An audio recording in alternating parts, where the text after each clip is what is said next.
Today we're going to be learning about valence shell electron pair repulsion theory, which is known as VSEPR. We're going to use our understanding of how to draw Lewis structures, but we're going to take it a step further and put it in its correct geometry, or its correct format. In order to do this, we have to learn how to type our drawing. And typing it means we have to use A, B, and sometimes E. Every molecule that I'm going to ask you to draw for this assignment is going to have a central atom. That means you have to have 3 or more atoms in your drawing. But we do know that we have molecules that are only like diatoms where you don't have a central atom. And we know that these shapes are always linear. But when you get 3 or more molecules, they do some fun shapes. So let's look at water. I'm going to assume that you can draw the sketch of water. If you need assistance with that, look at my previous tutorials. A stands for the central atom. My central atom here is oxygen, so I write it as A. B stands for the number of bonded atoms. Here I have a hydrogen and hydrogen, both are bonded to oxygen. That means that I have 2 bonded hydrogens, B2. The E stands for the lone electron pairs on the central atom. So this pair here that's not bonded to anything, and this pair up here is also called lone electron pairs. And I have 2 sets of them, so I write it as E2.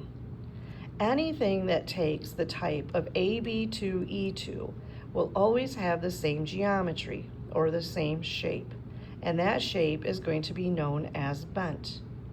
So if we were to take our molecules, our ball and stick situation here, and build it, we will learn that oxygen is always red and hydrogen is white. And so when I come in with my bonds and snap them together, this is the shape that it will take. And you can see that that shape appears to be bent. What we need to do for our format then is to put our oxygen in the center, but we do not put our hydrogens at 90-degree angles, but we actually bend them down and we move those 2 pairs of electrons, one to the upper left corner and one to the upper right corner. And this would be my final picture.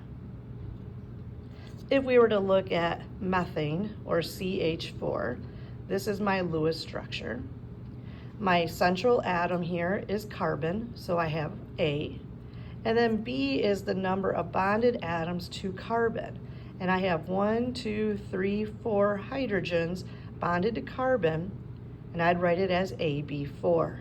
In this case, there are no lone pairs of electrons on carbon, so I do not have an E. So anything that takes the format of AB4 is going to be known as tetrahedral. So when we go to build a tetrahedral structure, we're going to learn that carbon is black, and again, hydrogen is white. So when I build this molecule, this is what it looks like, 3-dimensionally. So we need to draw this 3-dimensionally on our paper. Now, I'm not going to ask you to go super far and use dashes and wedges and do the correct geometrical shape here, but if you could, make sure that you bend your hydrogens down and understand that this is like a 3-legged... Vivian Blanford to Mr. Brasher's room, please. 3-legged platform that carbon is sitting on. Okay? 3-legged platform that the carbon is sitting on. We then have NH3. Here I have A as my central atom. I have 3 bonded hydrogens, and I have 1 lone pair of electrons, which is E. Anything that takes an AB3 shape will be called trigonal pyramidal. And this is what my trigonal pyramidal will look like.